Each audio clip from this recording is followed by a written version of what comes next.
கர்த்தருடைய பரிசுத்த நாமத்துக்கு ஸ்தோத்திரம்.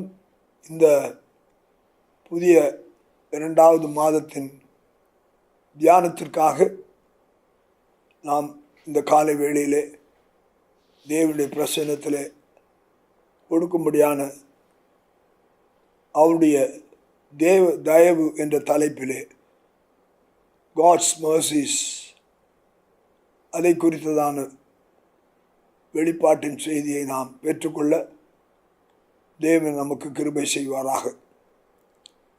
இதற்கான மூல வார்த்தையாக சங்கீதங்களின் புஸ்தகம் 145 சங்கீதம் 9 வசனத்தை உங்களுக்கு முன்பாக நான் வைக்க விரும்புகிறேன். கர்த்தர் எல்லார் மேலும் தயவுள்ளவர், அவர் இரக்கங்கள் அவருடைய எல்லா கிரியையின் மேலும் உள்ளது. ஆங்கிலத்தில் இவ்வாறாக சொல்லப்படுகிறது, The Lord is good to all and his tender mercies are over all his works. ஒரு 2 பிரிவாக இந்த வார்த்தையிலே நாம் வெளிப்பாட்டை காண்கிறோம். முதலாவது, தேவன் கர்த்தர் நல்லவர், எல்லோர் மேலும் தயவுள்ளவர் என்பது. இரண்டாவதாக பார்க்கும்படியான காரியம், ஏன் அவர் தயவுள்ளவராய், அவர் நல்லவராய், எல்லோர் மேலும் கரிசனை உள்ளவராய் இருக்கிறார் என்று பார்க்கும்போது அங்கே சொல்லப்படுகிற காரியம், அவர் இரக்கங்கள் அவருடைய எல்லா கிரியைகள் மேலும் உள்ளது. ஆண்டவர் படைத்தார், தேவதூதர்களின் ஒரு கூட்ட கீழே தள்ளப்பட்டபடியினால் மேட்டிமையின் காரணமாக ஒரு சந்ததியை துதிக்கும்படியான சந்ததியை அவர் ஆதாமின் மூலமாக அங்கே உண்டாக்குகிறவராயிருக்கிறார்.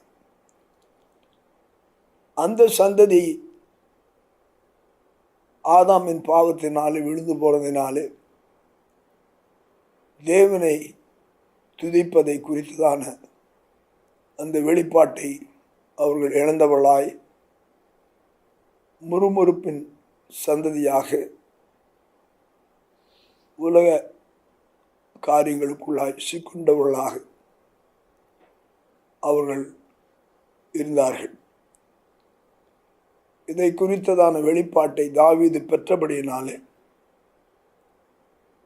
அவன் எழுதும்படியான சங்கீதமாகிய இந்த வார்த்தைகள் தான் நமக்கு மிகவும் பிரயோஜனம் உள்ளதாக, நமக்கு நம்முடைய வாழ்க்கையிலே ஆண்டவர் எப்படிப்பட்டவராக இருக்கிறார், நாம் நல்லவர் என்று நாம் சொல்லுகிறோம், அவர் தயவு நம் மீது இருக்கிறதை நாம் காண்கிறோம். அந்த தயவு எப்பொழுதும் நம்மில் தங்கியிருக்கும்படியாக தேவன் அவர் நல்லவராகவே இருக்கிறார். அதை குறித்து தான் இந்த காலை வேளையிலே முதலாவது பார்க்கிற காரியம், குட் டு ஆல். முதலாவதாக குட் டு ஆல், எல்லோரும் மேலும் அவர் தயவுள்ளவர். அதைத்தான் வசனத்திலே பார்க்கணும், நல்லோர் மேலும் தீயோர் மேலும் அவர் மழையை வர்த்திக்க பண்ணுகிறார். இந்த உலகத்தை ஒரே தரம்தான் ஆண்டவர் நோவாவின் நாட்களிலே அவர் வெள்ளத்தினாலே அழித்தார். அந்த பாவத்தின் உச்சகட்டத்துக்குள்ளாய் உலகம் இருந்தபோது அப்பொழுது நோவாவை அவர் அழித்தார். நோவாவின் காலத்தில் அந்த மக்களுக்குரிய அழிவை அவர்கள் பார்த்தார்கள். இதில் முக்கியமாக நாம் பார்க்கும்போது, எல்லோர் மேலும் தயவு உள்ளவராய் அவர் அந்த வானவில்லை உண்டாக்கி இனிமேல் நான் அழிக்க மாட்டேன் என்று சொல்லி அங்கே ஒரு உத்தரவாதத்தை, ஒரு ப்ராமிஸை கொடுத்தார். ஆனபடினாலே அவர் இரக்கங்கள் அங்கே வெளிப்படுகிறதாய் பார்க்கிறோம். எல்லோர் மேலும் அவர் தயவுள்ளவர். சங்கீதக்காரன் 25ஆம் சங்கீதத்தில் நாம் 8ஆம் வசனத்தை பார்க்கும்போது அங்கே சொல்லப்படுகிற காரியம், கர்த்தர் நல்லவரும் உத்தமமாய் இருக்கிறார், ஆகையால் பாவிகளுக்கு வழியை தெரிவிக்கிறார். கர்த்தர் நல்லவர், அவர் உத்தமமாய் இருக்கிறார். அதே நேரத்தில் பாவியாகிய மனுஷனுக்கு அவர் வழியை தெரிவிக்க விரும்புகிறார். ஆனபடினால் தான் இயேசு கிறிஸ்துவானவர் நம்முடைய ஒரே குமாரனாகிய பிதாவினுடைய குமாரன் வார்த்தையாக இந்த உலகத்திற்கு வந்து நமக்கு நானே வழி, நானே சத்தியம், நானே ஜீவன் என்று சொல்லி ஒவ்வொருவருக்கும் வெளிப்பாட்டை கொடுக்க அவர் அனுப்பப்பட்டார். இன்றைக்கு இங்கே பார்க்கிற காரியம் என்னென்றால், முதலாவதாக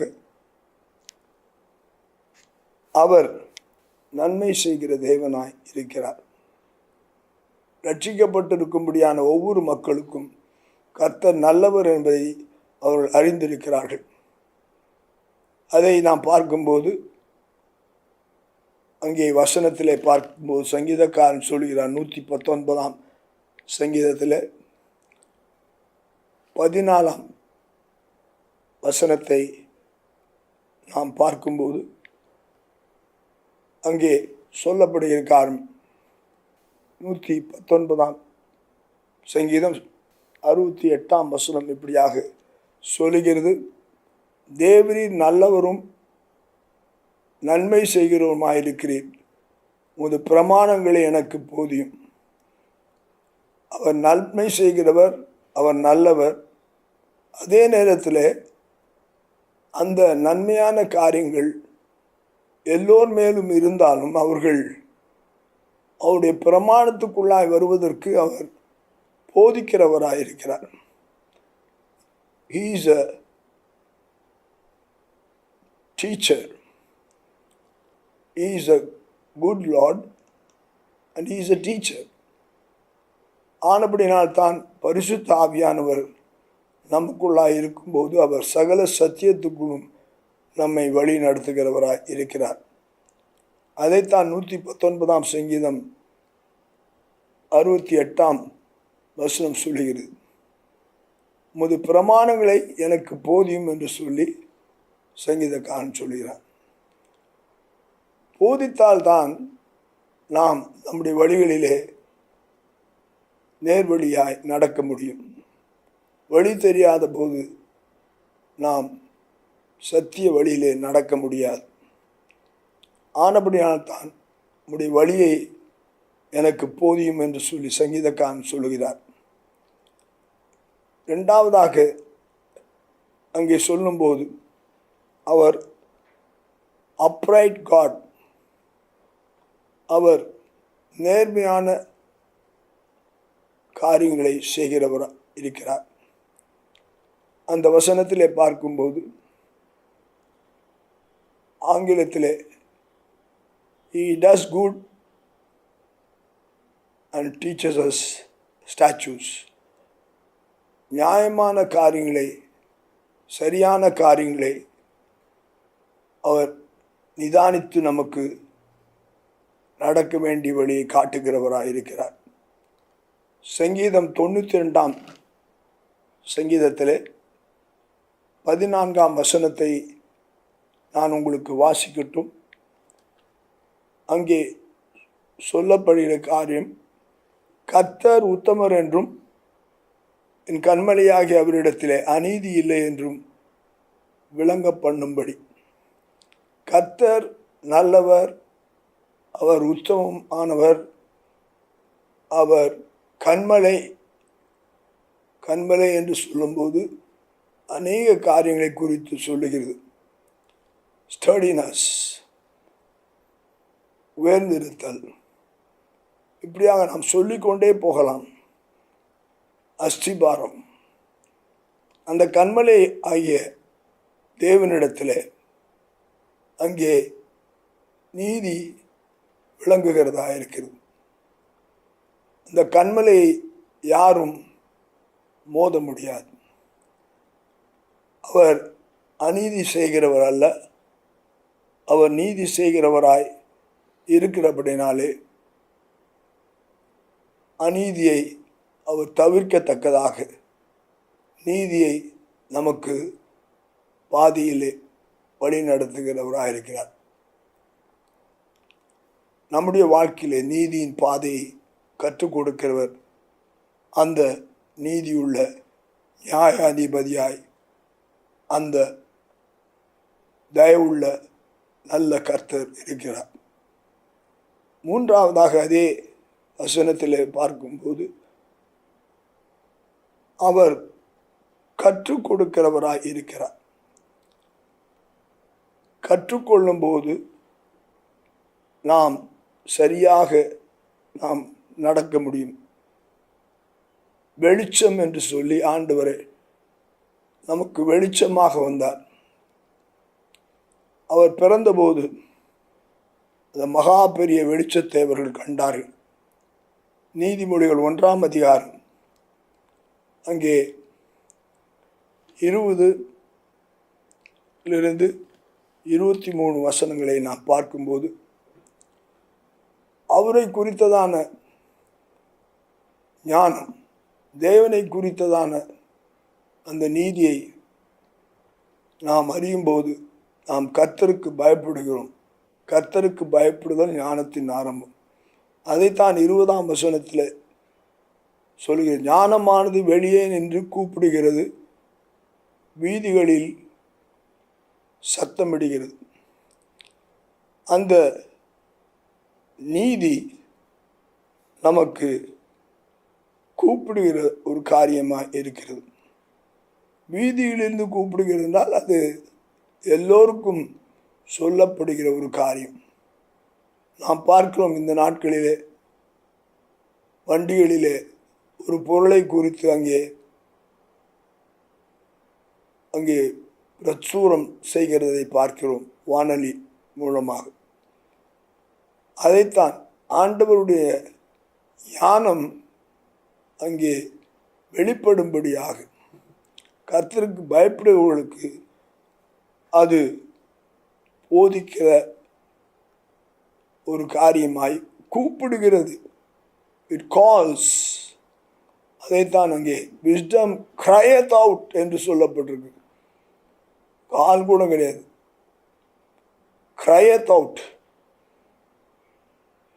uttereth a voice in the streets. வெளிப்படையாக அது சொல்லுகிறதா இருக்கிறது. அதுதான் நீதி. அந்த நீதி சங்கீதம் 71ஆம் சங்கீதத்தில் 19ஆம் வசனம் சொல்லுகிறது. தேவனே உம்முடைய நீதி உண்மையானது, பெரிதானவர்களை நீர் செய்தீர்.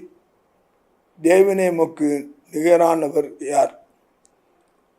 தேவன் நீதி செய்கிறார் என்றால் அது உன்னதமான காரியங்களை உங்கள் வாழ்க்கையிலே கொண்டு வருகிறதாக இருக்கு.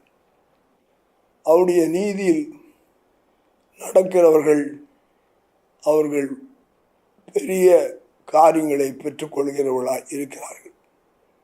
அந்த நீதி பெரிதானவர்களை ஒவ்வொருடைய வாழ்க்கையிலும் செய்கிறது.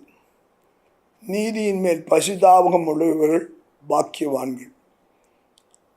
நாம் தேவனுடைய நீதிக்குள்ளாய் வரும்போது தேவனுக்கு பயப்படும்படியான பயத்தில் அவருடைய கட்டளைகளில் நாம் நடக்கும்போது பெரிதான காரியங்களை நாம் பெற்றுக்கொள்கிறோம்.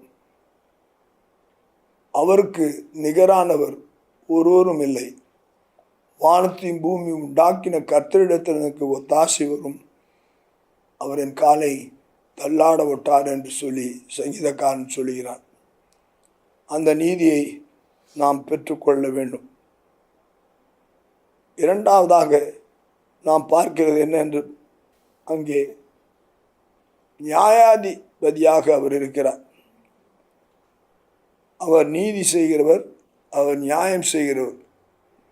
மத்தேயு எழுதின சுவிசேஷத்தில் நாம் பார்க்கும்போது 11ஆம் அதிகாரம் 29ஆம் வசனம் இப்படியாக சொல்லுகிறது: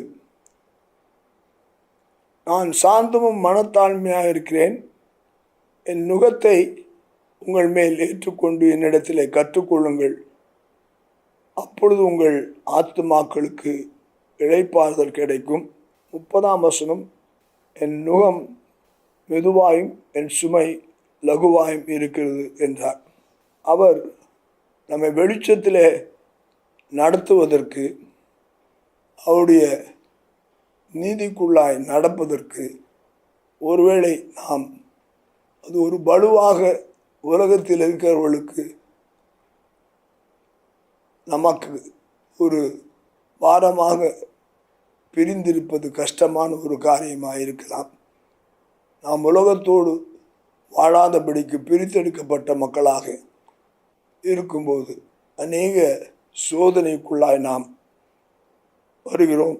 அந்த சோதனையை நாம் மேற்கொள்ளத்தக்கதான கிருபை அவர் நமக்கு, அவருடைய நீதி நிமித்தம் துன்பப்படுகிறவள் பாக்கியவான்கள் என்று சொல்லி வசனத்தில் நாம் பார்க்கிறோம்.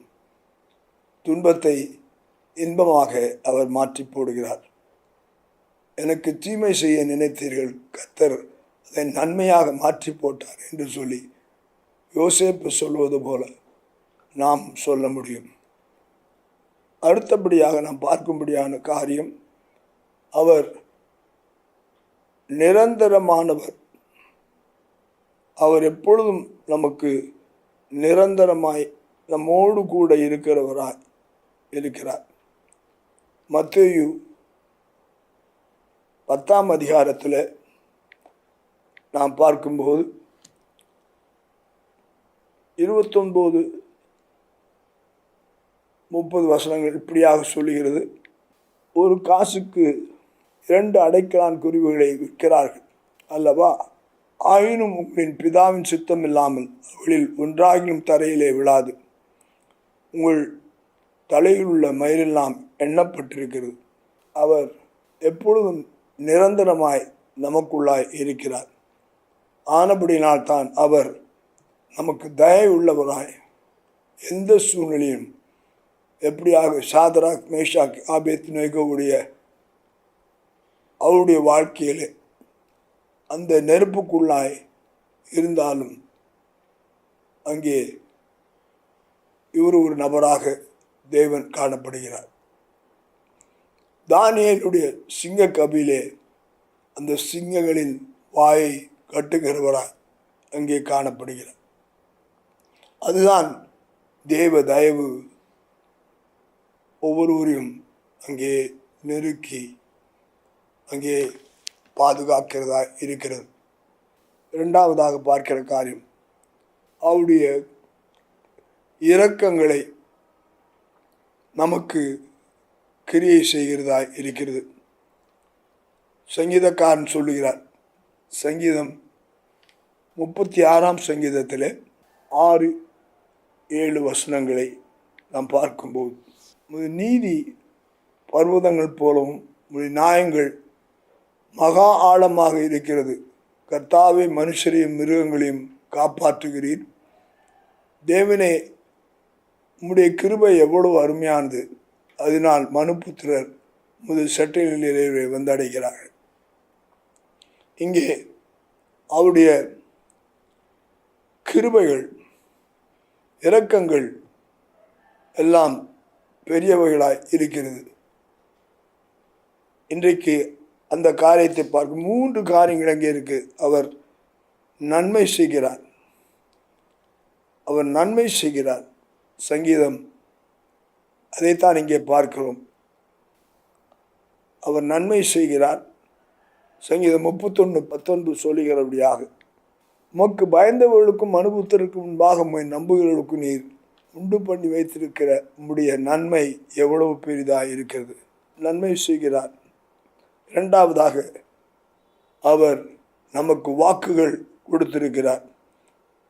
2 பேதுரு 1:4 பார்க்கும்போது, இச்சைகளினால் உலகத்தில் உண்டான கேட்டுக்கு தப்பி திவ்ய சோபத்துக்கு பங்குள்ளவர்களாகும் பொருட்டு மகா மேன்மையும் அருமையுமான வாக்கு தத்தங்களுக்கு அவைகளினாலே நமக்கு அளிக்கப்பட்டிருக்கிறது.